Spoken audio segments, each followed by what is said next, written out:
sketch my name.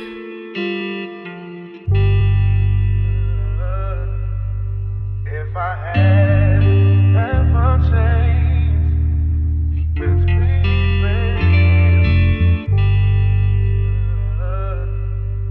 If I had ever changed, I'll never regret. Blanche fille aux cheveux roux, dont la robe par ses trous laisse voir la pauvreté et la beauté. Pour moi, poète chétif, ton jeune corps maladif, plein de taches de rousseur à sa douceur. Tu portes plus galamment qu'une reine de roman, et coturnes de velours, tes sabots lourds. Au lieu d'un haillon trop court, qu'un superbe habit de cour, traîne à plis bruyants et longs sur tes talons. En place de bas troués, pour les yeux déroués, sur ta jambe un poignard d'or, reluise encore. Et des nœuds mal attachés, des voiles pour nos péchés, tes deux beaux seins radieux, comme tes yeux. Pour te déshabiller, tes bras se fassent prier, et chantant à coups mutins et doigts lutins. Perle de la plus belle eau, sonnet de maître bello, par tes galants mis au fer, sans cesse offert. Faire le taille de rimeurs, te dédiant leur primeur, et contemplant ton soulier sous l'escalier.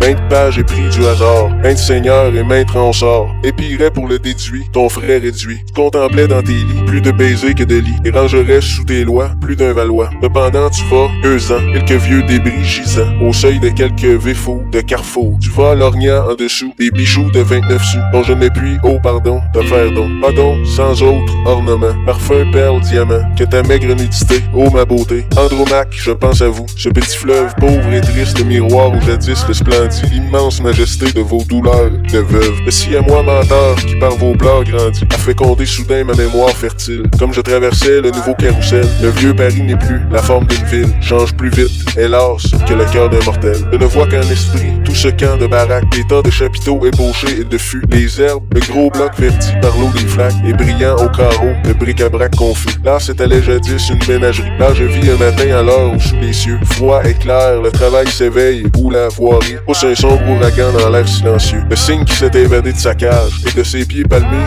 frottant le pavé sec. Sur le sol raboteux traînait son blanc plumage, près d'un ruisseau sans eau, la bête ouvrant le bec, peignait nerveusement ses ailes dans la poudre, et disait, le cœur plein de son bec, lac natal. Oh, quand donc pleuvras-tu, cantonneras-tu foudre? Me vois ce malheureux mythe étrange et fatal, vers le ciel quelquefois, comme l'homme d'Ovide, vers le ciel ironique et cruellement bleu. Sous son cou convulsif, tendant sa tête à vide, comme s'il adressait des reproches à Dieu. Paris change, mais rien dans la mélancolie. À bouger, palais neuf, échafaudage, bloc, vieux faubourg, qui pour moi devient allégorie. Et mes chers souvenirs sont plus lourds que des rocs. Aussi devant ce louvre, une image m'opprime. Je pense à mon grand signe avec ses gestes fous, comme les exilés, ridicules et sublimes, et rongés d'un désir sans trêve. Et puis à vous, Andromaque, les bras d'un grand époux tombé, et le bétail sous la main du superbe Pyrrhus, auprès d'un tombeau vide en extase courbée. Pève d'Hector, hélas, et femme d'Hélénus. Je pense à la négresse, amaigrie, phtésique, étinant dans la boue et cherchant l'œil hagard. Les cocotiers absents de la superbe Afrique, derrière la muraille immense du brouillard. À quiconque a perdu ce qui ne se retrouve, jamais, jamais à ceux qui s'abreuvent de pleurs, et tête la douleur comme une bonne loup, aux maigres orphelins séchant comme des fleurs. Ainsi la forêt où mon esprit s'exile, aux vieux souvenirs sonne à plein souffle du corps. Je pense aux matelots oubliés dans une île, aux captifs, aux vaincus, à bien d'autres encore. Fourmillante cité, cité pleine de rêves, où le spectre en plein jour accroche le passant. Les mystères partout coulent comme des sèves, dans les canaux étroits du colosse puissant. Un matin cependant, que dans la triste rue, les maisons dont la brume allongeait la hauteur, cumulaient les deux quais d'une rivière accrue, et que décor semblable à l'âme de l'acteur. Un brouillard sale et jaune inondait tout l'espace. Je suivais, roidissant, mes nerfs comme un héros, et discutant avec mon âme déjà lasse, le faubourg secoué par de lourds tombereaux.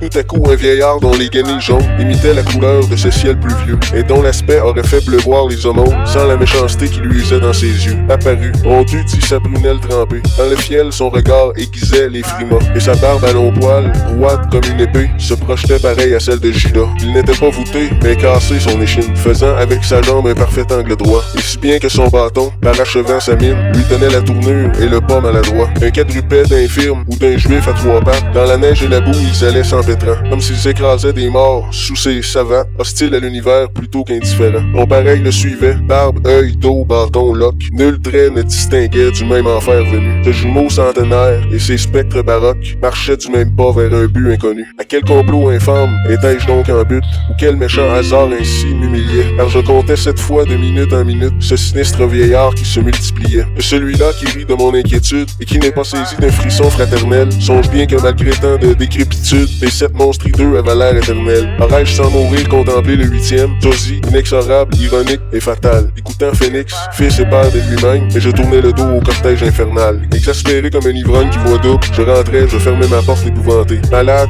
et morfondu, l'esprit fiévreux et trouble, blessé par le mystère et par l'absurdité. Pleinement ma maison voulait prendre la barre, la tempête en jouant déroutait ses efforts. Et mon âme dansait, vieille gabarre, sans mort, sur une mer monstrueuse et sans bord.